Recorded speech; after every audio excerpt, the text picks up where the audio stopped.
அண்மை செய்தியாக பார்த்து வருகிறோம். நடிகர் சிவாஜி கணேசனின் அன்னை இல்லத்தை ஜப்தி செய்ய உத்தரவிடப்பட்டதை எதிர்த்து மேல்முறையீடு செய்யப்பட்டுள்ளது. இந்த வழக்கானது தற்பொழுது வாபஸ் பெறப்பட்டுள்ளது. ஜெகஜால கில்லாடி என்ற படத்தை தயாரிக்க தனபாக்கியம் என்டர்பிரைசஸ் நிறுவனத்திடம் 3 கோடி ரூபாய் கடன் வாங்கியதாக வழக்கு பதிவானது செய்யப்பட்டுள்ளது. இந்த நிலையில் இந்த வழக்கு வாபஸ் பெறப்பட்டுள்ளது. கடன் பிரச்சினையில் நீதிமன்றத்திற்கு வெளியில் சமரச தீர்வு காணப்பட்டுவிட்டதாக தனபாக்கியம் என்டர்பிரைசஸ் நிறுவனம் தற்பொழுது வாதத்தை முன்வைத்துள்ளது. இதன் காரணமாக தற்பொழுது இந்த வழக்கானது வாபஸ் பெறப்பட்டுள்ளது. இது குறித்தான அண்மை செய்தியை தற்போது பார்த்து வருகிறோம்.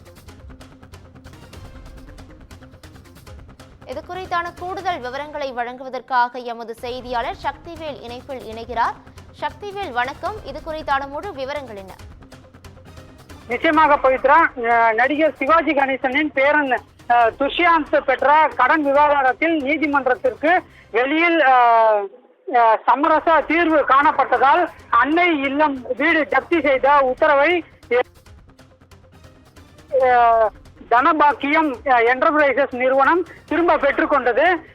ஜவஹர்லால் கில்லாடி என்ற பெயரில் திரைப்படத்திற்காக நடிகர் சிவாஜி கணேசனின் பேரன் துஷ்யாந்த் தன்பாக்கியம் என்டர்பிரைசஸ் என்ற நிறுவனத்திடம் 3 கோடி ரூபாய் கடன் பெற்றிருந்தார். வட்டியுடன் சேர்த்து 9 கோடி ரூபாய் கடன் தொகையை திருப்பி தரக்கோரி தனபாக்கியம் என்டர்பிரைசஸ் நிறுவனம் தரப்பில் சென்னை உயர்நீதிமன்றத்தில் வழக்கு தொடரப்பட்டது.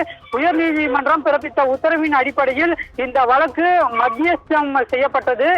வழக்கை விசாரித்த மத்தியஸ்தரர் ஜெகஜாலால் கில்லாடி படத்தின் அனைத்து உரிமைகளையும் தன்பாக்கியம் என்டர்பிரைசஸ் நிறுவனத்திற்கு வழங்க துஷ்யாந்த் தரப்பிற்கு உத்தரவு விடப்பட்டிருந்தது. இந்த உத்தரவை அமல்படுத்த வேண்டும் என்ற கோரிக்கையுடன் தனபாக்கியம் என்டர்பிரைசஸ் நிறுவனம் தாக்கல் செய்த மனுவில் அன்னை இல்லம் வீடு ஜப்தி செய்ய வேண்டும் என்ற கோரிக்கையும் முன்வைத்திருந்தது. இந்த மனுவை விசாரித்த நீதிபதி அப்துல் குத்தூஸ் அன்னை இல்லம் வீட்டை ஜப்தி செய்ய உத்தரவு பிறப்பித்து இருந்தார். ஆனால் வீடு தனக்கு சொந்தமானது என்றும் தனது தந்தை சிவாஜி கணேசன் தனது பெயருக்கு உயில் எழுதி வைத்துள்ளதால் இந்த வீட்டை ஜப்தி செய்து பிறப்பித்த உத்தரவை ரத்து செய்ய வேண்டும் என்றும் நடிகர் பிரபு உயர்நீதிமன்றத்தில் மனு தாக்கல் செய்திருந்தார். இந்த மனுவை விசாரித்த நீதிபதி அப்துல் குத்தூஸ் அன்னை இல்லம் வீட்டின் முழு உரிமையாளர் பிரபு என்பதால் ஜப்தி செய்த உத்தரவை ரத்து செய்து உத்தரவிட்டிருந்தார். இந்த உத்தரவை எதிர்த்து தனபாக்கியம் என்டர்பிரைசஸ் நிறுவனம் தாக்கல் செய்த மேல்முறையீடு மனு தலைமை நீதிபதி KR ஸ்ரீராம் மற்றும் நீதிபதி சுந்தர் மேனன் அமர்வில் விசாரணைக்கு வந்தது.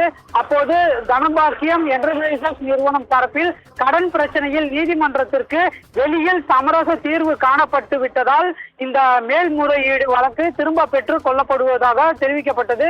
இதை ஏற்றுக்கொண்ட மேல்முறையீடு வழக்கை திரும்ப பெற அனுமதித்த நீதிபதிகள் வழக்கை முடித்து வைத்து உத்தரவிட்டனர். கூடுதல் விவரங்களுக்கு நன்றி சக்திவேல்.